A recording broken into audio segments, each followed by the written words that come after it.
El Fondo de Previsión Social del Colegio de Ingenieros de Venezuela presenta. RCR presenta a María Alejandra Trujillo en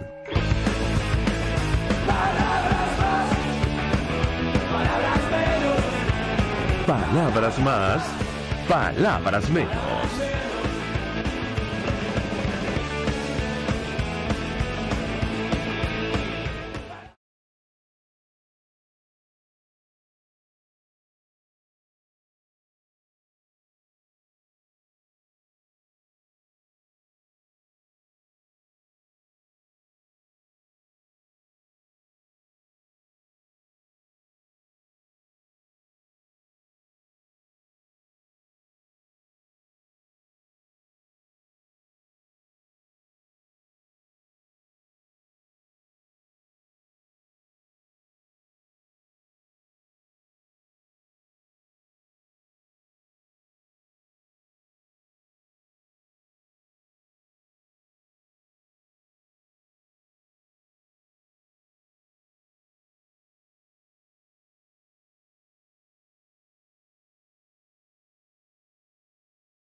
La superjueza de Maduro vuelve a presidir el Supremo de Venezuela, sancionada por Estados Unidos y por Panamá, estará al frente del órgano revolucionario desde que se asedia a la oposición y que ya dirigió entre 2013 y 2017. De este tema vamos a hablar ampliamente durante la mañana de hoy, los extremos legales, el impacto que esto tiene para nuestro país en materia de independencia del Poder Judicial, un tema que está en discusión en el ámbito internacional, no solo por la investigación que avanza en la Corte Penal Internacional, también en los distintos informes presentados por la Misión de Determinación de Hechos de Naciones Unidas. Nos acompaña, ya lo veo, vía Zoom, con él vamos a conversar ampliamente durante la mañana de hoy, el profesor Jesús María Casal. Él es decano de la Facultad de Derecho de la Universidad Católica Andrés Bello. Le agradezco profundamente recibir nuestra comunicación. Muy buenos días, bienvenido. Muy buenos días, María Alejandra, un gusto estar en tu programa. Un gusto conversar con nuestro invitado. He leído varias de sus entrevistas, pero yo le pediría inicialmente una reacción acerca de lo que ha ocurrido, esta designación de un nuevo Tribunal Supremo de Justicia bajo control oficialista que va a estar presidido por una persona que venía de ejercer cargo en la administración de Nicolás Maduro como Gladys Gutiérrez. ¿Qué puede decirnos? Lo escuchamos. María Alejandra, pienso que es un resultado altamente negativo.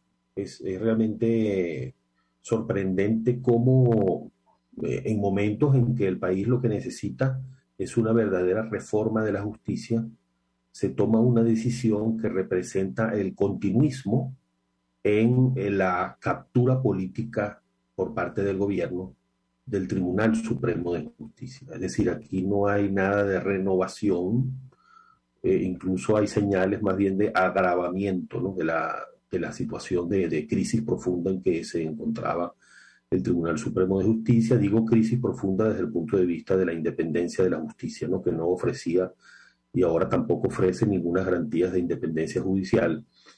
Me parece incluso que hay un cierto agravamiento, porque si tú tomas todas esas decisiones que se tomaron de reformar la ley orgánica del Tribunal Supremo de Justicia, reducir el número de magistrados, anticipar el momento en que correspondía hacer designaciones, porque en este momento no había ninguna norma jurídica que obligara a hacer una renovación total, es decir, a designar, a hacer designaciones, nuevas designaciones de magistrados.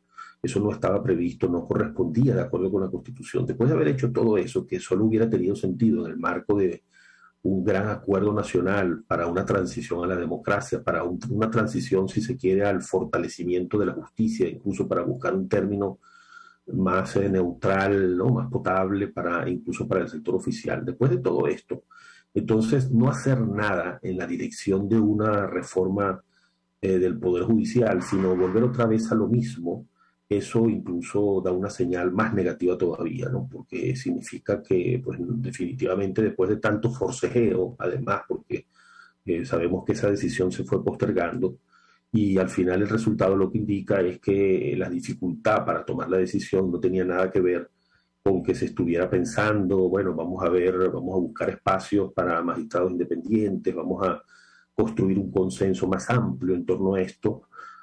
Nada de eso, sino que simplemente era un tema interno de cuáles eran las fichas que se iban a colocar y temas de poder, ¿no? Conflictos de poder dentro de los grupos que negociaron estas designaciones. Entonces, todos son señales altamente negativas. Ahora, a propósito de lo que establece la Constitución, sabemos que en Venezuela lamentablemente no se cumple. Eh, Dirigentes de la Alternativa Democrática, diputados de la Asamblea Nacional 2015, medios de comunicación internacionales destacan que los magistrados del Tribunal Supremo de Justicia de nuestro país serán elegidos por un único periodo de 12 años. A la luz de esta lista que hemos conocido, estos nuevos nombramientos, yo le pediría un comentario al respecto. Lo escuchamos.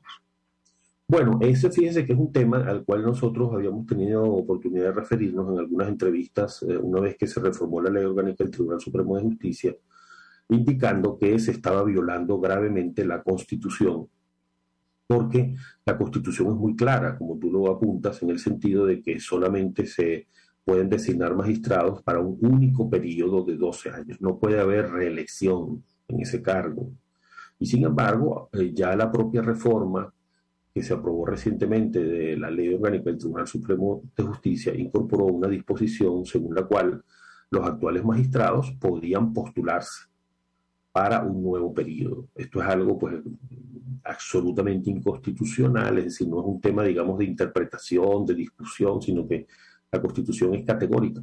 Y hay situaciones como la de la presidenta, la nuevamente presidenta del Tribunal Supremo de Justicia, que ya estaba, su periodo ya se estaba agotando. Y así vemos que en total diríamos unos 12 de esos 20 magistrados están en esa situación, lo cual pues también confirma que aquí no había ninguna voluntad de renovación, pero sobre todo ninguna voluntad de respetar la Constitución, porque esos magistrados que ya estaban ejerciendo el cargo, solamente había dos opciones. La primera, bueno, esperar a que vencieran sus 12 años, porque hay algunos que el periodo no había vencido de 12 años, esperar a que vencieran sus 12 años. Y la segunda opción era que en el marco de un reconocimiento de que muchos de esos nombramientos no se habían hecho adecuadamente, o en todo caso para demostrar una voluntad de que se quiere ir a una renovación de la justicia para empezar una nueva etapa.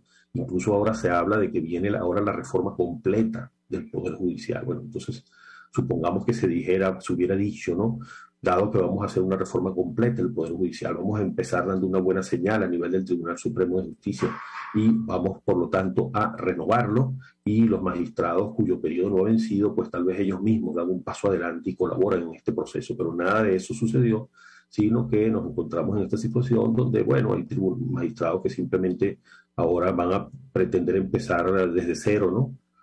Como si nada hubiera pasado. Es un poco una señal de lo que uno percibe cuando ahora se habla de que ahora viene la verdadera reforma de la justicia, cuando durante todos estos 20 años es ese mismo gobierno, esos mismos actores, esos mismos protagonistas, los que llevaron adelante las políticas de destitución sumaria de jueces, de persecución política de instituciones políticas de jueces, ausencia de garantía de estabilidad, de inamovilidad de los jueces del país, falta de concursos de oposición, y entonces ahora se dice que sí, que se van a hacer los verdaderos concursos y que se va a renovar todo el Poder Judicial, pero sin hacer un análisis previo de qué es lo que ha ocurrido todos estos años y qué debería cambiar para que no puedan ocurrir todas esas cosas violatorias de la Constitución y de los derechos humanos que han ocurrido durante estos años. Ahora, profesor Casal, no ha pasado desapercibida la designación de Gladys Gutiérrez, quien viene a ejercer como embajadora de Nicolás Maduro ante la Corte Penal Internacional en La Haya. ¿Qué impacto puede tener su designación al frente del máximo tribunal del país en momentos en los cuales el fiscal Karim Khan acaba de anunciar que rechazó el aplazamiento de investigación por presuntos crímenes de lesa humanidad en nuestro país, tal como lo estaba solicitando Nicolás Maduro. Lo escuchamos. Bueno, yo diría que esta designación de la doctora Gladys Gutiérrez lo vinculo más a un asunto de luchas internas dentro del oficialismo, ¿no? Creo que está más ligado a conflictos internos de poder dentro del oficialismo. Recordemos también que desde el propio oficialismo surgieron críticas en este proceso de designación en relación con el entorno del antiguo presidente del Tribunal Supremo de Justicia. Es decir, hay una situación allí de luchas internas. Yo pienso que esta designación de magistrados en el Tribunal Supremo de Justicia no va a tener ningún efecto favorable para el gobierno de cara a esa investigación del fiscal ante la Corte Penal Internacional, porque hay distintas señales de que el oficialismo venía dictando, por ejemplo, reformas legislativas, venía adoptando algunas medidas en algunos procesos judiciales para tratar de hacer ver ante la comunidad internacional que las instancias nacionales son capaces de atender esas graves denuncias de violaciones a derechos humanos y tratar de demostrar que sí hay un poder judicial que está en pie y que es capaz de responder. Y si el gobierno hubiera sido capaz de demostrar eso, pues el fiscal ante la Corte Penal Internacional hubiera dicho, no, mire, aquí vamos a esperar que las autoridades internas actúen. Pero esto no ayuda, evidentemente, no puede ayudar en esa dirección de lo que pretendía el gobierno, porque, como decía, esto es un continuismo de la situación de captura política del Poder Judicial e incluso un agravamiento, por lo que decía, porque si se hace todo esto para decir que tú vas a reformar y al final lo que resulta es igual o peor a lo que se tenía, entonces eso lo que hace es confirmar pues, un esquema de ausencia de división de poderes y de ausencia de garantías para un Estado de Derecho. Me permite, doctor, tenemos que hacer una pausa para publicidad muy breve. Al regreso, quisiera ahondar en este tema. He escuchado, digamos, argumentos de distintos tipos sobre el tema del papel que jugaría el Tribunal Supremo de Justicia designado recientemente, sobre todo en el marco de esta investigación de la Corte Penal Internacional, porque entendemos, digamos, el interés de esta instancia está sobre la posible responsabilidad de altos mandos de nuestro país, con una institución como la que se acaba de designar. Probablemente no va a avanzar ninguna investigación, al menos en Venezuela, en esa dirección. Al regreso de la pausa yo le pediría un comentario. Ya venimos.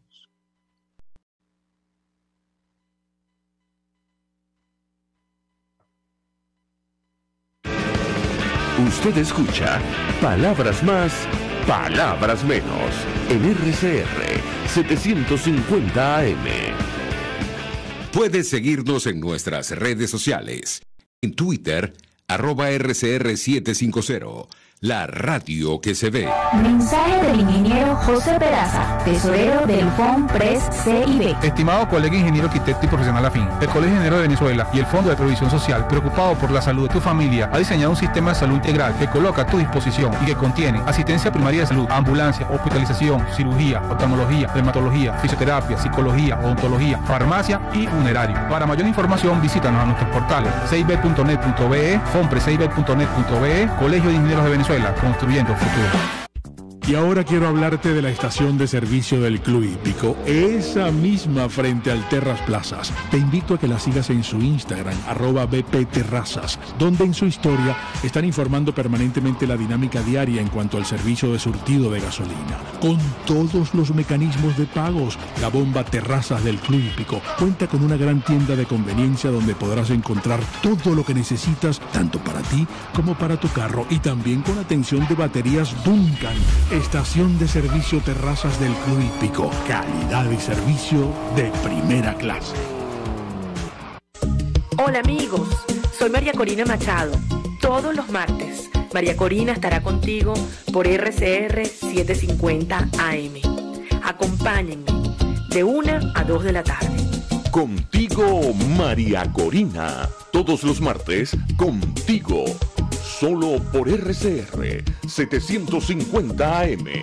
Porque lo bueno une. Todos las piensan, todos las escuchan y María Alejandra Trujillo te las dice. Palabras más, palabras menos. Vamos amigos, palabras más, palabras menos, hablando acerca del alcance de la designación de un nuevo Tribunal Supremo de Justicia en nuestro país bajo control oficialista. Nos acompaña el profesor Jesús María Casal, decano de la Facultad de Derecho de la Universidad Católica Andrés Bello. Le deja una inquietud, profesor. En otras palabras, está claro que este máximo tribunal recién designado bajo ninguna circunstancia adelantaría investigación contra altos mandos en nuestro país por presuntos delitos de lesa humanidad, ¿correcto? ¿Qué opina usted? Lo escuchamos. Fíjate, yo pienso que lo que pudiera ocurrir, que es lo que hasta ahora uno observa en algunas reacciones que ha habido en el Ministerio Público en los últimos, podríamos decir, en el último año, y en algunos tribunales, es que a niveles medios el gobierno, en algunos casos gravísimos, evidentes de violaciones a derechos humanos, procure establecer algunas responsabilidades. Es lo que ocurrió, por ejemplo, en el caso gravísimo del concejal Albán, el asesinato del concejal Albán. Está también el caso del capitán Arévalo, es decir, en algunos de estos, el caso también Pernalete, es decir, hay situaciones donde el oficialismo originalmente negó categóricamente que hubiera, sobre todo en dos de estos casos, algún tipo de exceso, y que luego, pues, sorpresivamente, entonces se le daba vuelta a esos procedimientos para que hubiera algunos responsables a nivel medio. Pienso que es hasta ahí, hasta donde el gobierno estaría dispuesto a llegar.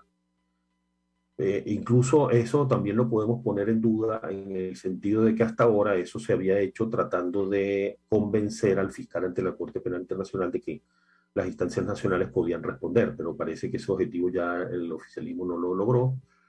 Entonces, sí, ciertamente no hay ninguna razón para pensar que se pueda ir a los niveles altos, ¿no?, de las estructuras de mando, quienes fijan políticas, quienes toleraron, pues, digamos, una serie de violaciones a derechos humanos que se cometieron.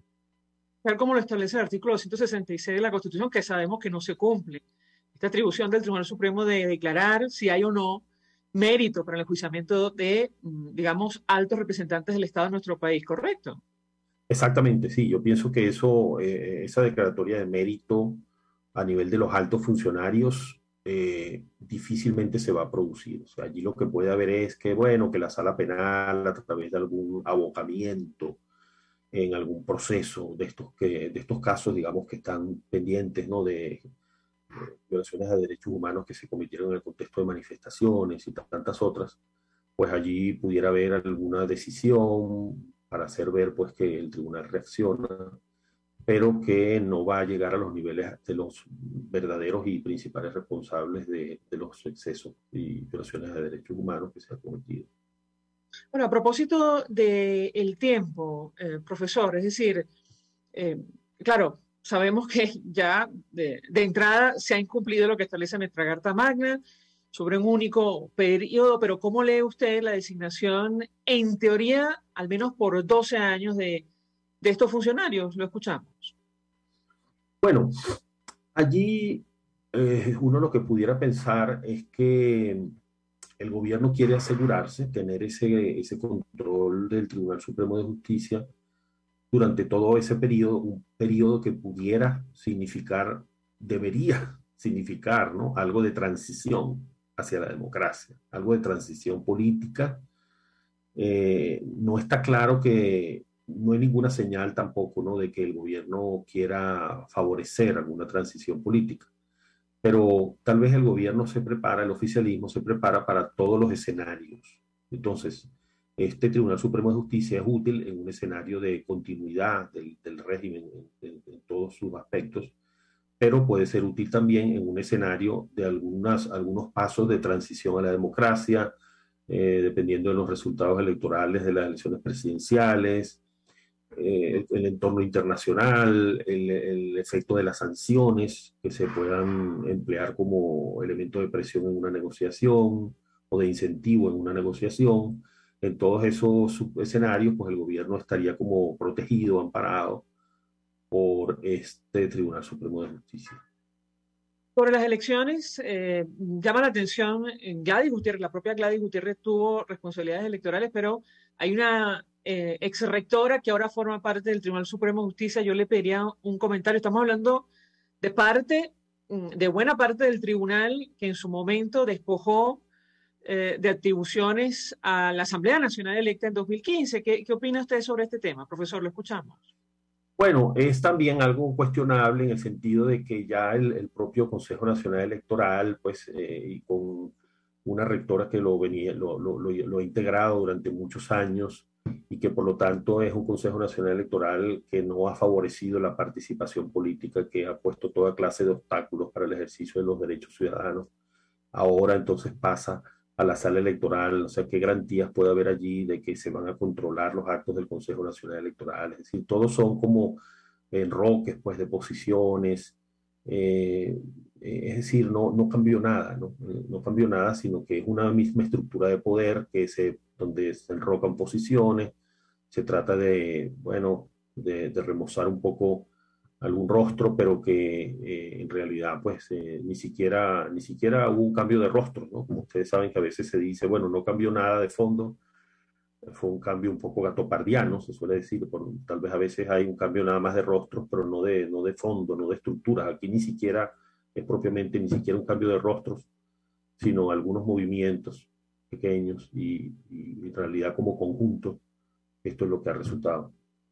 Finalmente, profesor, sobre esta investigación que avanza, sabemos que la justicia internacional tiene sus tiempos, pero tomando en consideración lo dicho por el fiscal, él asegura que luego de examinar los fundamentos que presentó el régimen de Nicolás Maduro para solicitar el aplazamiento de la investigación en su contra, bueno, él llegó a la conclusión de que no se ha presentado ninguna información nueva que justifique tal decisión. Si este procedimiento avanza de la Corte Penal Internacional, este Tribunal Supremo de Justicia está obligado a colaborar en el marco del memorándum de entendimiento, o cuál sería su papel, en su opinión. Lo escuchamos.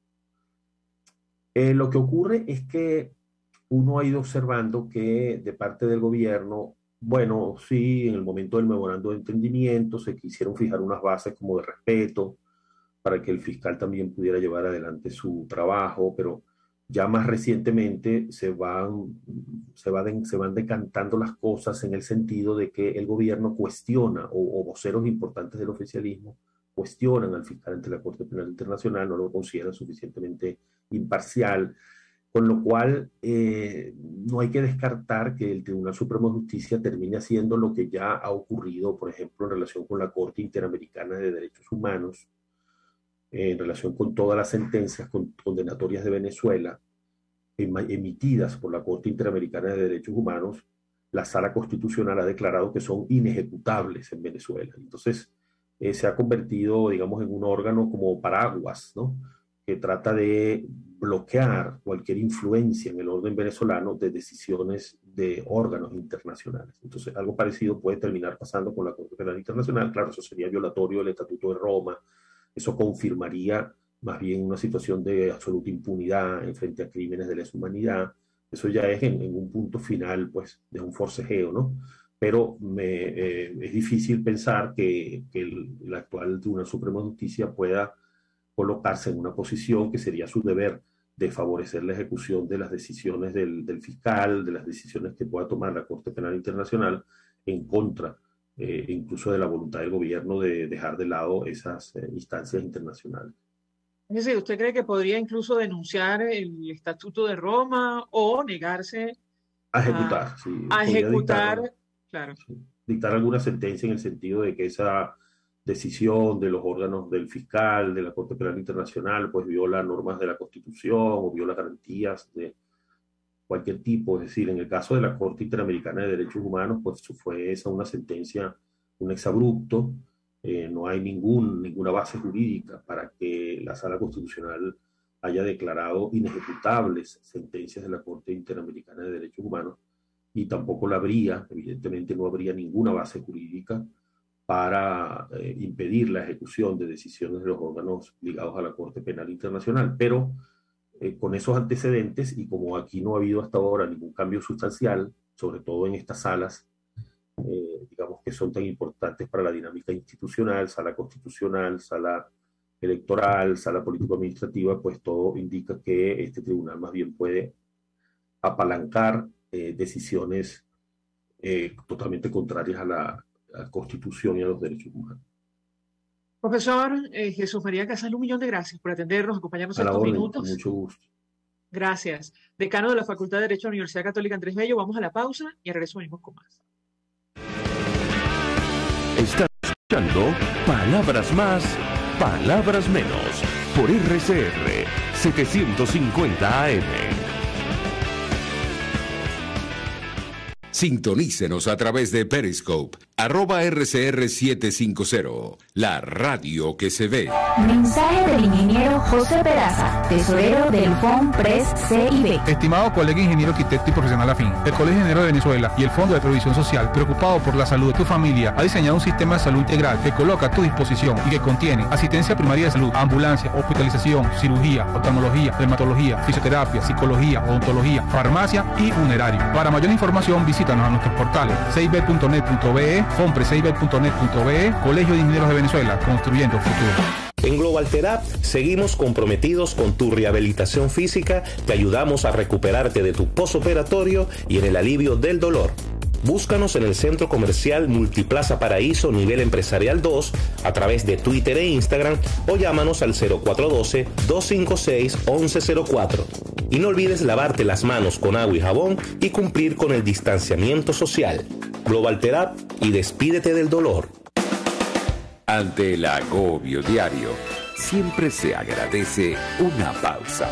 De lunes a viernes, Verónica Oliveros te trae un cafecito para el alma en Sin Estrés, la revista radial de Radio Caracas Radio, con música, cultura, salud, emprendimiento, terapia, astrología y más. Cada tarde a las 3 nos ponemos en modo Sin Estrés por RCR, la radio que se ve.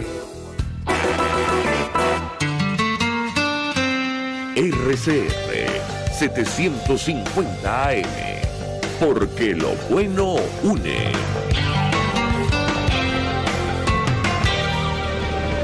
Información, opinión, contraste. María Alejandra Trujillo está en Palabras Más, Palabras Menos. Continuamos, amigos, Palabras Más, Palabras Menos, hablando acerca de, esta designación de un nuevo Tribunal Supremo de Justicia en nuestro país.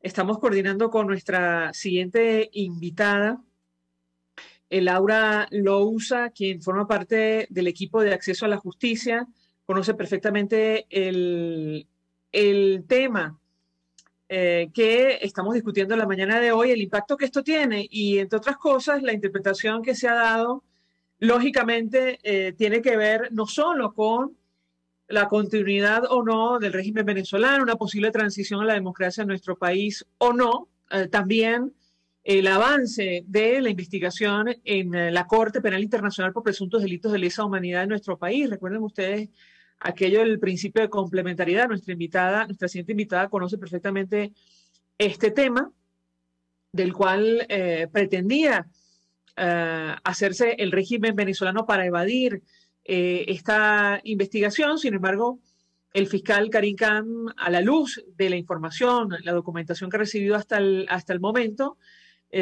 advirtió lo que compartíamos con nuestro invitado anterior. Él pidió a la Sala de Asuntos de Cuestiones Preliminares desestimar la solicitud de Venezuela de suspender el procedimiento, así como, y además informó su intención de solicitar lo antes posible la autorización para reanudar la investigación. Él decía incluso en esta última comunicación que él va a avanzar independientemente del tiempo que tome la Sala de Cuestiones Preliminares para responder, y, entre otras cosas, combinaba a esta instancia judicial a escuchar a las víctimas, a sus defensores, víctimas de presuntos delitos de lesa humanidad en nuestro país. Por supuesto, él decía, Karim Khan, comuniqué esta decisión tras examinar el fundamento de la solicitud de aplazamiento y llegó a la conclusión de que no se ha presentado ninguna información nueva que justifique esta decisión. Me parece que ya tenemos a nuestra siguiente invitada en la sala de Zoom, Laura Lousa es abogada, tiene especialización en Derecho Administrativo en la Universidad de París, máster de Derecho en el Instituto Ortega y Gasset. Forma parte del equipo Acceso a la Justicia y le agradezco profundamente recibir nuestra comunicación. La hemos escuchado en otras entrevistas. Laura Lousa, muy buenos días, bienvenida. Me parece que ella todavía no... ¿Cómo está? Encantada de estar con ustedes. Ay, muy buenos días, gracias por atendernos. Yo le pedía una primera valoración de su parte, insisto, le he escuchado en algunas entrevistas su reacción a esta designación de un Tribunal Supremo de Justicia bajo control oficialista con figuras que repiten, incluso dejando de lado lo que establece nuestra Constitución, como la propia presidenta Gladys Gutiérrez. ¿Qué puede decirnos? La escuchamos. Sí, buenos días, gracias por la invitación. Tenemos 11 magistrados que repiten. Gladys Gutiérrez, podría decirse que también repite, no entendimos bien si estaba en comisión de servicios o se fue por un tiempo, pero como sea estuvo hasta hace nada en el Tribunal Supremo, vuelve además como presidenta del Tribunal Supremo. Ella estuvo en una época clave, la época de las fuertes protestas en el país, 2014-2017, ella estuvo justamente 2013 hasta 2017. Y además tenemos una gran sorpresa, que tenemos 2 militares que están en reserva activa en el Tribunal Supremo, uno en la directiva. Eso es un tema bien delicado, ¿no? Que un máximo tribunal de un país tenga militares que vienen justamente de la justicia militar, y eso, ya hemos criticado que la justicia militar tenga militares activos. Deberían ser simplemente abogados, pero que estén en el Tribunal Supremo realmente es muy sorpresivo. Prácticamente todos los integrantes del Tribunal Supremo hoy en día, los principales son oficialistas. Tenemos una persona, Elías Vitar, que viene aparentemente del lado de Enrique Capriles, y ha sido un abogado bastante reconocido. Y por el resto son personas que no conocemos en general, o si las conocemos es justamente porque han tenido un alto perfil en el oficialismo. Entonces es muy preocupante, vemos un Tribunal Supremo más radical todavía que el anterior, y de hecho en ese sentido creo que no son gratuitas las declaraciones de Diosdado Cabello, ¿no? Parece contento, ¿no? Sobre este Tribunal Supremo, y que se continuará en el poder y se hará justicia, y habla, en realidad lo que habla es de persecución, entonces no de justicia, ¿no? Entonces realmente estamos preocupados porque creíamos que iba a haber un cambio, ha habido ciertas aperturas en lo económico, en lo institucional, pero más bien esto es un gran retroceso. ¿Qué interpretación hace usted de estas designaciones ante el Tribunal Supremo de Justicia? ¿Qué impacto pueden tener sobre todo en materia de justicia internacional? Comentábamos con nuestra audiencia lo que acaba de ocurrir, esta decisión del fiscal Karim Khan de continuar la investigación y desestimar la solicitud de aplazamiento presentada por el régimen venezolano. La escuchamos. Sí, yo creo que tiene mucho que ver. Es decir, el gran miedo es que justamente la cadena de mando, el alto mando, o en general las altas autoridades, que pueden ser objeto de un enjuiciamiento o de un antejuicio de mérito, y para eso se requiere justamente una decisión de la Sala Plena del Tribunal Supremo, se están protegiendo frente a eso. Entonces, esa es la respuesta. O sea, yo me estoy protegiendo, yo voy a seguir en el poder, a mí no me van a investigar ni enjuiciar, y la verdad tampoco nos importa mucho la Corte Penal y los organismos internacionales. De hecho, Diosdado lo ha dicho expresamente, o sea, no es una interpretación nuestra, y es muy preocupante porque en Venezuela necesitamos que haya justicia, que haya reconocimiento de lo que ha ocurrido. Entendemos que es difícil que todos los que han estado involucrados sean investigados, vayan presos, pero sí es importante que haya un reconocimiento, y sobre todo de las altas autoridades. Y eso es una oportunidad que le está dando el propio fiscal de la Corte Penal, que por un lado dice, yo voy a continuar la investigación, pero también quiero colaborar con ustedes, quiero ayudarlos a capacitarlos para que se haga justicia. Y bueno, y es un camino que por ahora el gobierno aceptó, pero hay como un retroceso, o sea, hay que ver qué va pasando sobre la marcha, si de verdad se termina de instalar la oficina de la Corte Penal en Venezuela, ¿no? Porque ahora justamente este recurso que se introdujo hace que hay que esperar ahora que la Sala de Cuestiones Preliminares de la Corte Penal ratifique lo que decidió el fiscal y eventualmente puede haber una apelación ante la Corte como tal, que actúa como un juez de juicio, vamos a decir, la Sala de Cuestiones Preliminares sería como un juez de control en nuestros términos, y entonces eso va a retrasar la investigación como tal. Conversamos hace algunos minutos con el profesor Jesús María Casal, decano de la Facultad de Derecho de la Universidad Católica, y él, bueno, evidentemente expresaba sus dudas de que este Tribunal Supremo de Justicia ejerciera las atribuciones que tiene según la Constitución de declarar mérito para el enjuiciamiento de altos cargos en nuestro país. Parece evidente, tomando en consideración que repiten, hay figuras que vienen digamos, de representar incluso al régimen venezolano, como la propia Gladys Gutiérrez. ¿Qué opina usted sobre este tema? La escuchamos.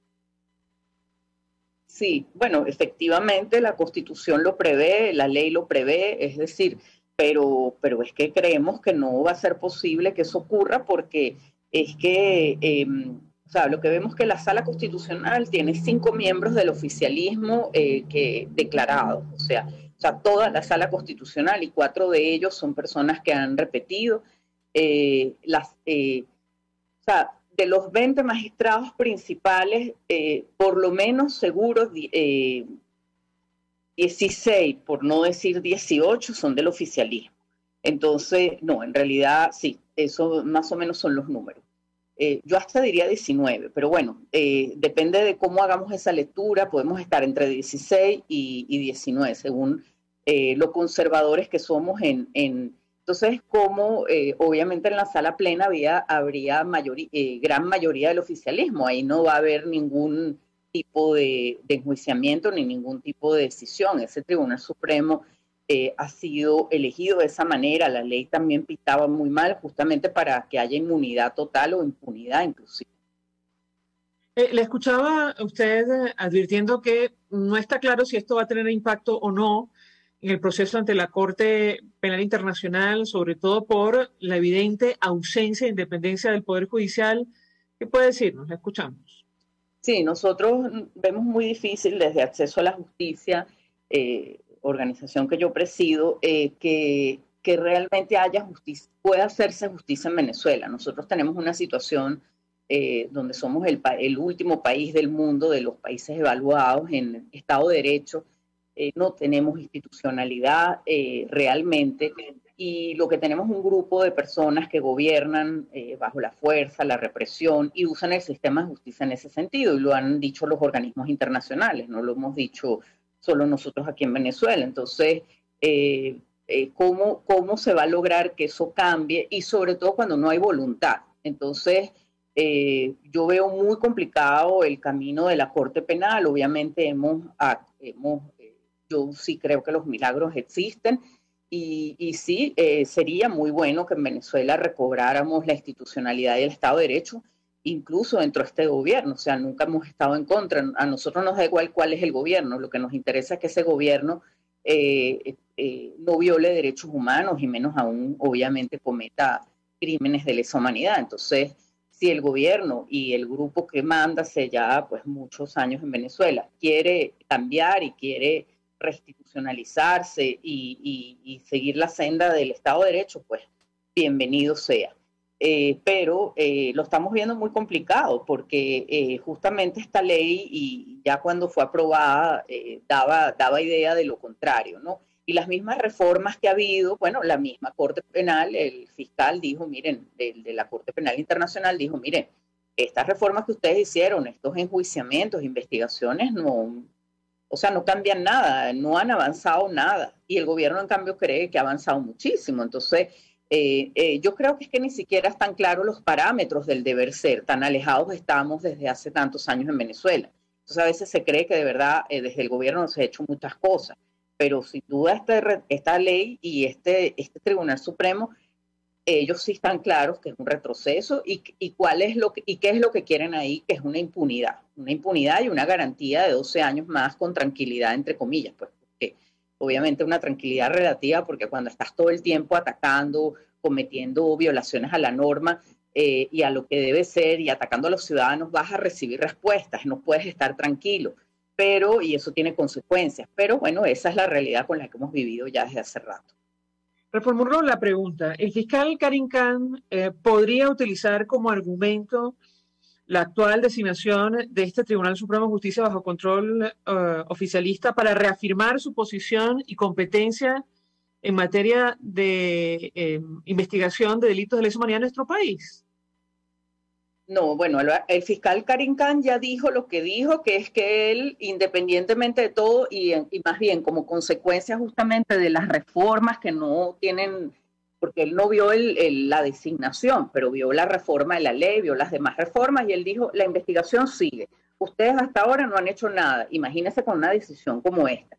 Y ahora la competencia es de la Sala de Cuestiones Preliminares, decidir si sigue o no la investigación. Es probable, puede ser que la Sala de Investigaciones Preliminares tome en cuenta esto también. Obviamente hay que llevarlo a esa instancia y probablemente la Sala de Cuestiones Preliminares lo que analizará es lo que tiene en el expediente, que es lo que el Estado hasta la fecha en que lo hizo, hasta el 16 de abril, introdujo información y el fiscal también dio su información.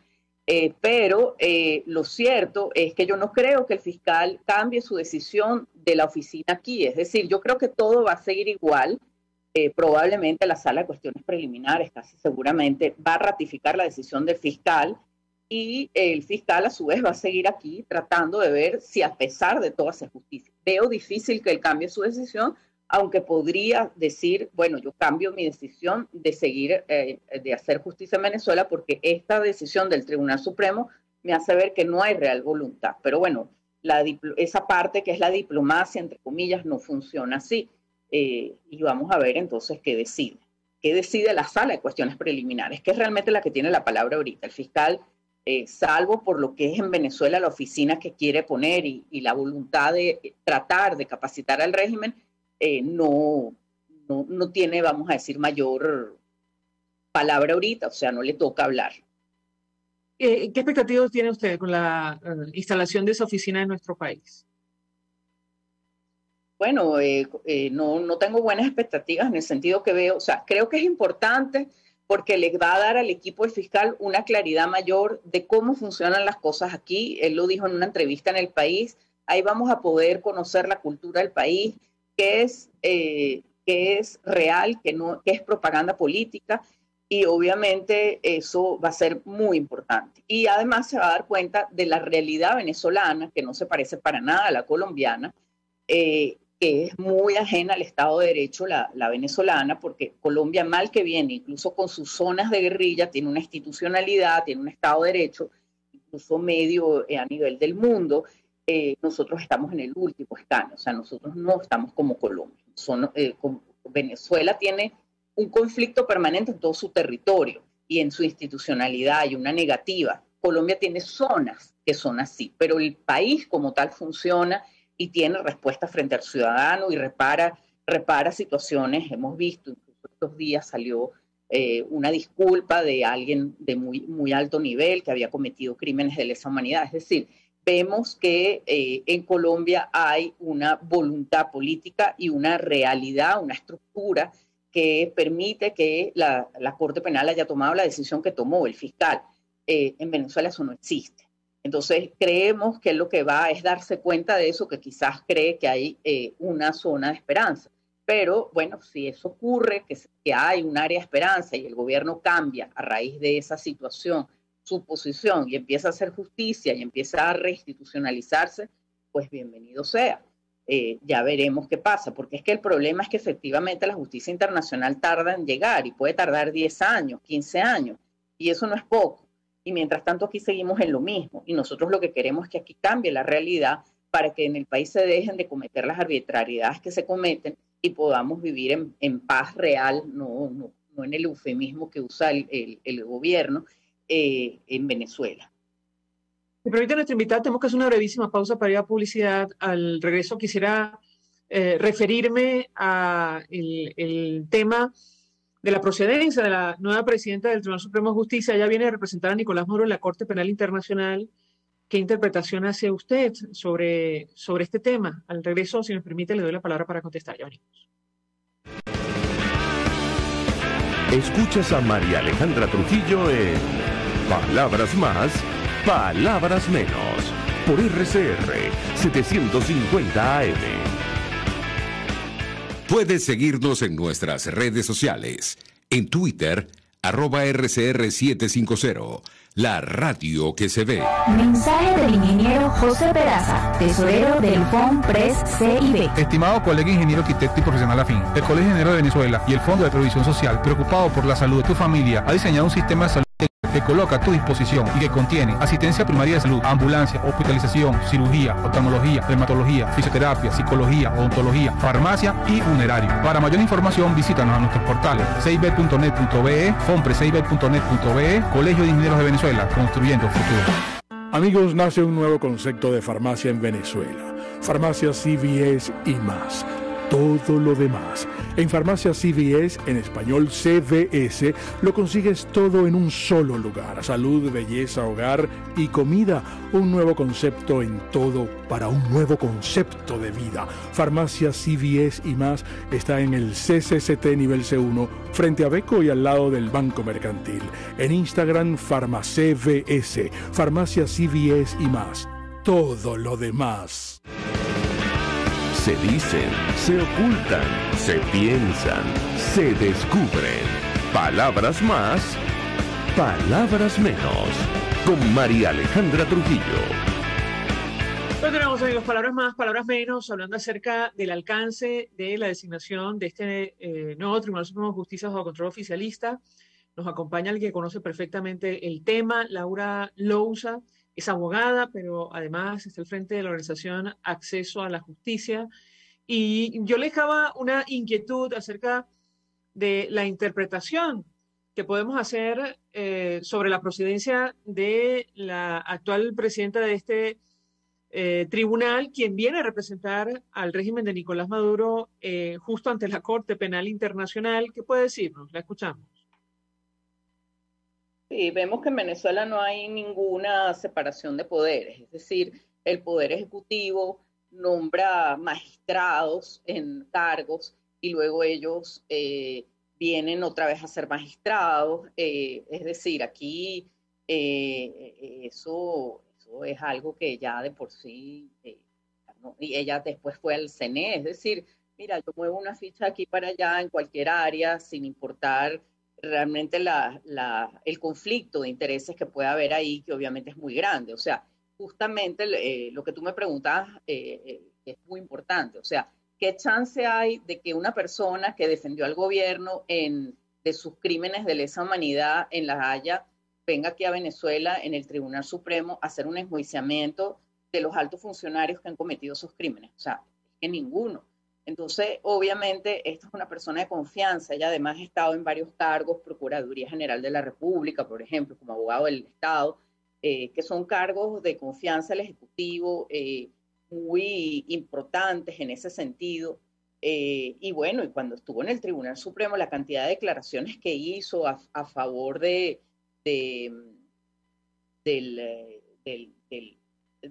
la revolución, del chavismo, de que el Tribunal Supremo tenía como objetivo profundizar la revolución. Ella, de hecho, estuvo candidata a la gobernación de Nueva Esparta en 1998 por el movimiento de Quinta República, o sea, fue embajadora de Venezuela en España. Ella tiene una trayectoria muy larga y además, desde su origen, ella es parte y militante del partido político del gobierno. Y entonces ahí vemos que eso justamente es lo que prohíbe la Constitución en el 256. Entonces, obviamente, es algo muy grave que ella vuelva además en su rol de presidenta, que fue presidenta desde el 2013 a 2017. Como te digo, en esa época se aprobó, no nos acordamos, un plan del Tribunal Supremo, un plan estratégico 2013-2019, que justamente empezaba casi con la palabra Chávez. Y en todo momento dice, nosotros tenemos un análisis de ese plan, en todo momento decía que se iba a seguir el plan de la patria del gobierno, que no es precisamente la Constitución. Entonces, ella está muy alineada con vamos a decir, esta ideología o este movimiento que hemos tenido en Venezuela, y eso es totalmente contrario a lo que debe ser un magistrado del Tribunal Supremo, que debe tener una visión. Todos tienen, como digo yo, su corazoncito. Tú puedes tener una preferencia por una vamos a decir, si yo soy de centro izquierda, centro derecha y tal, pero tú no puedes hacer parte de un partido político, no puedes ser un activista político teniendo un cargo que tienes que controlar justamente el poder y ese partido político que es el que gobierna en particular. O sea, eso no puede existir, pero en Venezuela existe. ¿Qué incidencia puede tener que ahora mismo ella esté sancionada por Estados Unidos y por Panamá, como destaca la prensa internacional? Sí, ella y otros magistrados, creo que ella también por Canadá, si no me equivoco, pero bueno, ella y otros magistrados, o sea, tenemos de los 20 magistrados, 11 están sancionados por Estados Unidos, Canadá o Panamá, o todos juntos, o dos de estos. Es decir, eso no es menor, ¿no? Tania D'Amelio, el magistrado que es hermano de Bernabé, ellos fueron sancionados en el periodo que estuvieron en el CNE, que además ellos fueron nombrados justamente en la época en que fue nombrada también Gladys Gutiérrez como parte del CNE y la otra magistrada Indira Alfonso, que ahora ya no está, entonces en el Tribunal Supremo. Entonces ahí vemos como, es como una cosa entre amigos, ¿no? O sea, eso llama mucho la atención. Y nombrados, además de la manera que fueron nombrados. Bueno. Luego tenemos para todos los magistrados, menos 3 de los que estaban antes, están sancionados. Incluso Inocencio Figueroa, que es un magistrado supuestamente, bueno, que entró como un magistrado de oposición, pero obviamente su manera de actuar, su admisión a sentencias de persecución de diputados de la oposición, alcaldes, etcétera, son maneras de actuar del chavismo, su suscripción a la Asamblea Nacional Constituyente, y por eso es que está sancionado por el gobierno de Canadá. O sea, entonces ahí vemos que realmente cuando nos preguntan, bueno, ¿cuántos son de oposición? Bueno, supuestamente el hermano de Bernabé, pero su actuación no es de oposición, supuestamente Inocencio Figueroa, y bueno, Elías Vitar sin duda alguna, sería el único. Los demás, como yo te decía, o sea, tenemos fácil 16 magistrados totalmente alineados al gobierno. Tenemos 2 personas que no conocemos muy bien, que son un funcionario que estaba en el ministerio en un cargo de director general y siempre ha trabajado en ministerios en altos cargos, y tenemos también una persona que fue abogada de la defensa, fue defensora pública nombrada por la Asamblea Nacional Constituyente, lo que nos hace pensar, y ha sido Diosdado que ha hablado de ella, nos hace pensar que obviamente es cercano, pero claro, queremos ser rigurosos, no tenemos las pruebas, pero porque no ha habido declaraciones, porque son personas de bajo perfil, pero esas 2 también parecieran. Entonces fácil, tenemos ya 18 personas en el Tribunal Supremo de 20 que son cercanos al oficialismo, ¿no? Entonces, pero además, absolutamente, o sea, han hecho declaraciones, son parte, me refiero a Carlos Ascanio, que fue el funcionario o ha sido funcionario, y Carmen Marisela Castro. Luego tenemos otra persona que ella, la magistrada Rodríguez, que ella, incluso hay un video que ha circulado por ahí donde ella sale con la foto de Chávez, y ella, pero es lógico, ella es parte del Partido Socialista, o sea, no consta su renuncia, ella estuvo en la alcaldía de Caracas sustituyendo a Erika Farías, que ahora era concejal del PSUV en Caracas justamente, y era presidenta de esa instancia. O sea, son personas que son políticas, no son juristas, no son magistrados, no tienen una visión neutral, no tienen una visión de Estado de Derecho, es lo que ellos llaman Estado de Justicia, donde el juez hace la justicia según lo que el régimen político de turno, eso lo han dicho en varias sentencias, no recientes, ya desde 2013, justamente cuando estaba Gladys en el Tribunal Supremo, lo dijo varias veces la Sala Constitucional, según lo que el régimen de turno decida o considere, ¿no? Entonces, esa es la justicia que tenemos en Venezuela, o sea. ¿No? Bien. Laura Lousa, 1.000.000 de gracias por atendernos, acompañarnos, compartir información valiosa acerca del tema que más ha batido la mañana de hoy, que tiene que ver con la designación de este nuevo Tribunal Supremo de Justicia bajo control oficialista. Algunos medios de comunicación y portales han colocado, como es natural, entre comillas, esto de nuevo, porque, como decía nuestra invitada, varios de los funcionarios o magistrados repiten. Gracias. Nosotros nos despedimos, se nos ha acabado el tiempo. Lo hacemos en nombre de todo el equipo, los dejamos por todos los medios. El Fondo de Previsión Social del Colegio de Ingenieros de Venezuela presentó. RCR presentó Palabras Más, Palabras Menos. RCR 750 AM.